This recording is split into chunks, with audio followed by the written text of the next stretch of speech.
Donc pour débuter cette présentation, je vais commencer par la fin de mon titre, la formation et l'emploi. Vous avez tous au moins une fois fait le lien entre l'emploi et la formation. L'inverse fonctionne aussi, le lien entre la formation suivie et l'emploi occupé. Alors idéalement, en tout cas les institutions aimeraient voir attendre de la formation qu'elle forme à un poste. Ce lien devrait être fort. Je fais cette formation pour exercer ce métier.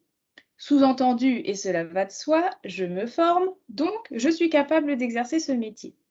Et d'ailleurs, le rôle de la formation, que de transmettre des connaissances, des savoir-faire et même du savoir-être dans un but d'employabilité. Ça, c'est l'idéal et nous avons tous nos idéaux. Mais soyons plus sérieux. Il existe des réalités de type organisationnel, économique, voire culturel qui entrent en jeu dans cette adéquation entre l'emploi et la formation. Quand ces réalités dysfonctionnent, je continue de remonter mon titre, la formation et l'emploi ne sont plus en phase et des tensions apparaissent. Une tension quantitative qui montre un nombre insuffisant de candidats disponibles pour occuper des postes vacants. Finalement, nous avons plus d'employeurs qui recherchent du personnel que des travailleurs en recherche d'emploi.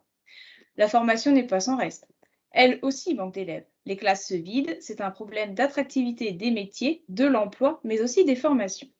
Une tension qualitative à laquelle je m'intéresse davantage, qui ne montre pas un manque d'effectifs, mais une inadéquation entre les besoins des entreprises et les profils des candidats. Il s'agit donc d'interroger la formation. N'est-il pas de son rôle de préparer à l'emploi? Ces tensions amènent à un début de pénurie du personnel, du fait d'une rotation des travailleurs au sein, mais aussi en dehors des secteurs du cheval. Pour comprendre cette rotation, c'est-à-dire ce qu'il se passe entre l'arrivée et la sortie des travailleurs, je propose d'observer leur carrière. J'en arrive au début de mon titre. Qu'est-ce que faire carrière? Les professionnels en lien avec le cheval font-ils carrière?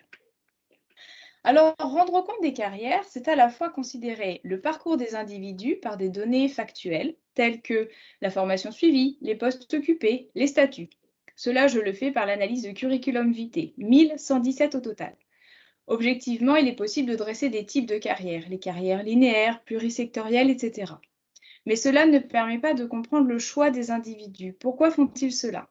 C'est la part subjective des parcours qui prend en compte le comportement, les motivations, les désirs, les changements opérés par l'individu.